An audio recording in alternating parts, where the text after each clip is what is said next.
We are back with Guilford County Schools answering your questions. You can text your questions to 336-379-5775. You see the number right there at the bottom of your screen, right there in that corner. Okay, this person is asking, ACES is closed. I am due a refund. When and where can I expect my refund? So you can reach out to your school. Your school treasurer should be able to help you request that refund.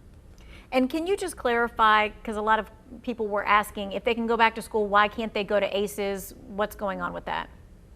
Sure. So ACES, when they were in school, prior to the pandemic, they used spaces like the assembly spaces, cafeteria, maybe media centers, and those spaces. A lot of those spaces now are going to be used for classroom space, so that we can accommodate all of our students with social distancing. So we don't have separate spaces identified and available for our ACES program. All right, and let's talk about that too, because some people would be like, okay, but you had all those classrooms beforehand, but I know that there's an issue with portable classrooms not being able to house the amount of students that you would necessarily need for a classroom. Right, so we're social distancing our students, which means they're 6 feet apart. So our classrooms hold many of our classrooms hold fewer students than they did pre-COVID, pre-social distancing. We've tried to maximize that space by moving extra furniture out of those spaces. But again, a mobile unit where we used to maybe put 20 to 22 kids can only hold 9 now. So that's a significant difference in the way we've got to utilize our space in our buildings. Mm-hmm. This question is, how will my child know what days he should attend school? Sure. So right now we are in the voluntary period for pre-K and kindergarten students. They're attending schools half-day voluntarily on October 20th, pending that review of all those public health indicators that we looked at earlier. Pre-K, kindergarten, first and second grade will attend Monday through Friday, 5 days a week. Our sixth graders will also start on October 20th. Half will come on Mondays and Tuesdays, half will come on Thursdays and Fridays. Also, some of our student groups, including students in their first year of language acquisition, some students that need additional supports, will also be invited to come back on October 20th. On October 26th, we'll bring in our third, fourth, and fifth grade Monday through Friday, of course, assuming that public health indicators indicate that we can do so. October 26th will also be the day that we welcome back our seventh and eighth graders, half on Monday and Tuesdays, half on Thursdays and Fridays.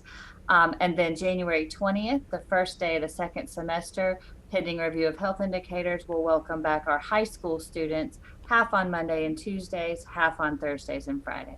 And then how do the kids know, or the parents know, I'm a Monday and Tuesday person, I'm a Thursday and Friday person?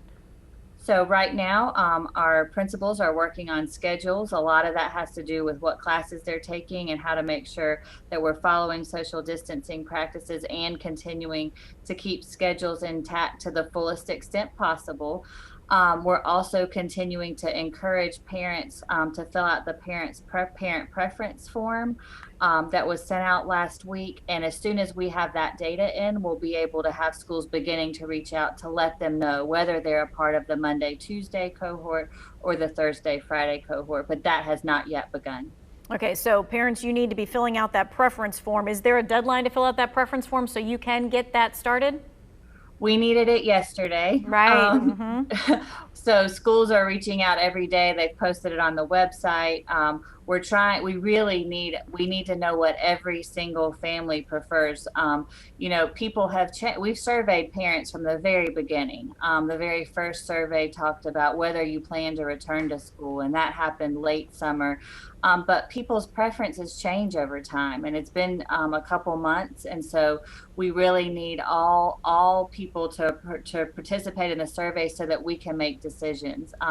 While it would be great to say that we have the staffing and the resources to give every family exactly what they want, we simply don't. We don't have enough teachers to do both face-to-face and remote and offer a virtual academy. So we're trying to get every family to fill out the preference form so that we can make decisions in the best interest of students and families based on the limited resources that we have available. This question is, my children are new to GCS. Will there be some form of open house just so that they'll know where to go? Yeah, so great question. Of course, due to social distancing, we won't have any open houses events. What we would encourage you to do is reach out to your school, reach out to the principal, schedule a time to go for a visit. If you call and make an appointment with the principal, they'll be glad to either themselves or have someone take you around and show you those classrooms, introduce you. One of the things that we have heard from kindergarten and pre-K teachers already is how easy the transition has been as we start the school year. Typically students come the first day and they've never met these teachers. They met these teachers at an open house for 5 or 10 minutes. And what we realized with remote learning is that these teachers already know the students, right? When these pre-K and K students walked in these first days, there wasn't the crying that typically happens with pre-K students. When they just leave mom and dad, aunt and uncle, grandma, grandpa, whomever takes them, they knew the teacher. So they walked in happy, excited to actually see that teacher face to face. So I would encourage any parent who, if their child has not been involved in remote learning, to reach out to the school. Again, you'll have to follow social distancing guidelines, wear your mask, set up an appointment. But that's a great idea if you have not met those teachers yet. Okay, we are going to tackle what happens if a kid has a temperature on the bus. Do all the other kids have to go home? What happens if a teacher gets COVID? And how are they cleaning in between? All of those are in the queue to be asked as we come up for our last segment. We'll be right back.